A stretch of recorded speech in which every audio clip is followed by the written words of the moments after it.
So if you're interested in getting involved in making Southwestern pottery, it can be a little daunting. It's kind of one of those things where, where do I start?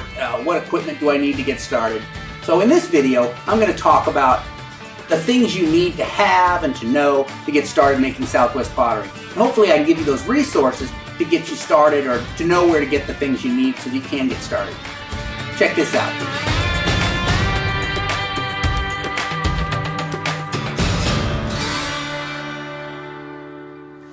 My name's Andy Ward. I make pottery the way it was made centuries ago in the American Southwest. If you subscribe to my channel, I'll teach you how to do it too. How do you like my new studio setup? I just painted this wall, put up these shelves, unpacked all my pottery stuff that's been in boxes forever. Feels better. I think I'm going to be able to do a lot better work here, and I'll hopefully make better videos too. Here's my new puppy. This is Delilah.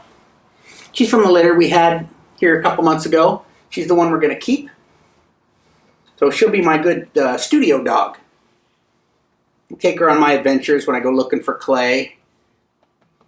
Hopefully she won't eat too much of it. Go play. So I've been making Southwest pottery for about 30 years now. But when I was first getting started, I would just go to the library and read books and see what I could learn, and there wasn't that much information. That's one of my motivations for starting this channel and my website, where I give away lots of free information as well as my online classes, and that is that it was difficult for me to learn. I want to make it easier for the next person to learn. So today with the internet, there are a lot more resources than when I was a kid getting started. But still, it can be a little daunting. There's very few places where you can go and kind of get step-by-step instructions for getting started or know where to get going. A workshop is a good place to start, of course. But workshops can be a lot of money, and not everybody has that kind of money. I certainly didn't when I was a kid trying to learn. There were places I could have gone for workshops, Idlewild, for example, but I could never afford that kind of stuff when I was a kid. So the way I see it, there's three basic things that you need to have to get started making Southwest pottery. You need to have the tools, the correct tools to make it. You need to have the materials, the correct ingredients, clay, temper, paint materials, whatnot. And then you need to have the knowledge and skills involved to make the pottery. So I'm going to go through the details of those three things, tools, materials, and skills, and where you can get those. Where you can get those for free, where you can get those at low cost, where you can get those if you want to put out some money. So if you're interested in getting started making Southwest pottery, you don't know where to start, if you're a knowledgeable potter, you're already making studio pottery, say on a wheel and an electric kiln, and you want to get started doing this, you want to experiment with it, this will give you a good place to kind of go and get those resources as well. So first off, let's talk about tools. The tools you need to get started with Southwest pottery are much simpler than what you would need to make modern studio pottery. For example, we don't need wheels and electric kilns or anything like that. It's pretty basic. So the first tool I'm going to talk about is a puki. Puki is merely the base mold for your pot.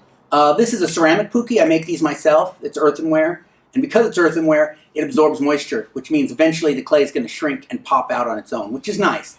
But if you're just getting started, you don't have to make your own.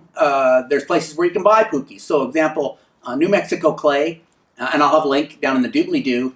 New Mexico clay sells pukis relatively inexpensively, and you can make pukis out of, say if you have a bowl that's the right shape, any bowl will work, even a plate will work for a puki. So the one thing you have to be aware of is if it's glass or glazed ceramic or plastic, that clay is going to stick in there really good. So if you put a damp cloth in there first and then put the clay on top of that, that'll allow you to pull the pot out of the puki to continue to work on it so it doesn't get stuck in it. So a puki is a basic tool you need. The gourd scraper, this is a nice tool.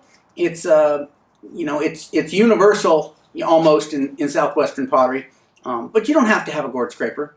I sell them on my website. The link's down in the doobly-doo, so you can check that out. But you could certainly use a rubber rib, plastic rib, metal rib. You can make your own. It's just a basic scraping and shaping tool. Polishing stone. It's just a smooth rock. So a lot of these I found Like on the seashore is a great place to look for them. In a riverbed can be a good place. Depends on the local geology, whether or not it has the right kind of stones. But look around. If you can't find them, say on the riverbed or on the ocean, you can buy smooth stones at a rock shop. You can order them online. Pretty basic. For scraping down the clay, making it smoother, I use the gourd scraper. I also use like a deer rib, anything with a sharp edge that you can scrape that down with. If you don't have access to deer ribs and scrapers, a basic credit card or like a gift card works great. A knife to cut, to trim the rim, to cut the clay. This is just an old crummy steak knife that somebody was throwing out one time. You want to be authentic, you can use a stone knife. I have a couple of those. You can even use just a flake, like an obsidian flake, works great. But knives are pretty common. Spoon. Spoon works really great for reaching down inside of a pot and pushing out a wall. If you've got a little dent in it, maybe you grabbed it when it was too early and it was still a little damp and you created a little indentation on the bottom. You can gently reach in with that spoon and push it out. Spoons can also work in replacement for polishing stones. You can use the bottom of the spoon to polish the leather hard pot. When you're ready to paint your designs, a brush. This is a yucca brush. This would be the authentic type, but of course you can always go to an art store and buy a standard brush. So tools, they're pretty flexible. There's authentic tools and there's less than authentic tools, but they all do the same job. So you should be able to outfit yourself with the tools you need to make Southwestern pottery very inexpensively, if not completely free. Just, raiding the kitchen, you can get a knife and you can get a pookie and a spoon. It's not really that difficult stuff to come up with. So, materials. Clay, I have a really great online class showing you how to go out and find clay and process clay that I highly recommend. The cost is $35, so it's not going to break the bank. I'll put the link up here. But if you don't want to spend the money, I've got a lot of great videos in my YouTube channel on how to find and process clay, so check those out.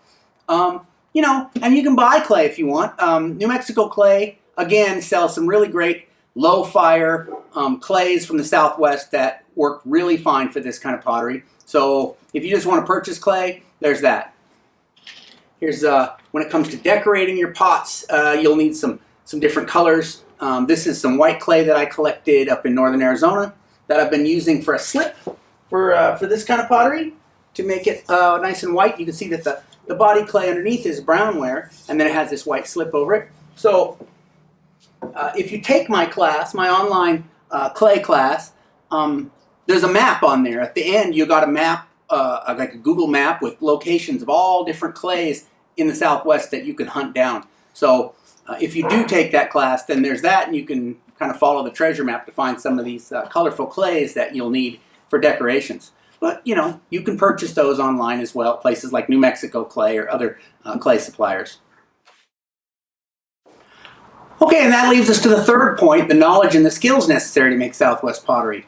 Like I said, when I was a kid, I used to go to the library and I'd check out all the books that they had about Maria Martinez or archaeology books about prehistoric pottery and just pore over those and see what kind of information I could glean out of it. And it was really gleaning. It was just grabbing nuggets of information and then trying to put those together into something I could use. Very, very complicated, very difficult, especially for a teenager. So today, fortunately, we have the internet. We have things like YouTube, which are invaluable for this kind of information. So my YouTube channel, is full of free information for making Southwest pottery. I suggest that you avail yourself of that. If you go to my website, ancientpottery.how, I have paid courses you can take. They're $35 each. That will walk you through these processes, making coil pottery, finding clay, outdoor firing. But if you don't want to spend the money, I have blog posts on there with lots and lots of free information, and not to mention my YouTube videos about how to make Southwest pottery. So get in there and dig into that information. That 19-year-old Andy would have given his left arm for that kind of information in 1990, but did not have that available to me. And then there's other resources. The Southwest Kiln Conference goes on every year, and it's a place where people who are replicating prehistoric Southwest pottery come together. They share ideas. They fire pottery together. They make pottery. There's workshops on sometimes painting tiles and different things. There's a lot of information given out. It's free to attend. You just have to get there. And usually there's camping involved, so you don't have to spend a fortune to even attend the Kiln Conference. I suggest any of you interested, look into the Southwest Kiln Conference. That's swkiln.com for more information. And then some of my cohorts at the Southwest Kiln Conference also teach workshops. Kelly Magleby up in Utah, Sherilyn Caver in Colorado are just a few of the people that teach workshops on making Anasazi pottery and different things. So look into that. I'll leave some links down in the doobly-doo to some of their websites too if you're interested. Oh, Tony Soares over in California. He has a YouTube channel as well. He also teaches workshops. So if you're interested in paddle and anvil pottery, he's a great resource. So I suggest if you're interested in getting involved in making Southwest pottery, the resources are out there. It's just sometimes kind of a hide-and-seek game, trying to find the pieces you want and put them together. Hopefully this video can kind of help you get those different disconnected bits of information or materials that you need and kind of bring them together into one place so that you can make some headway in doing that. And if you have questions, if you have any thoughts on problems that you've come across, leave comments down below. I'll be glad to answer your questions on any of that, or look up some more resources for you that you need to make headway in making this kind of pottery. If you like my videos, subscribe to my channel. Don't forget to like and comment on this video if you enjoyed it. That helps me know what you like so that I can make more of that type of video. Thanks for watching. We'll catch you next time.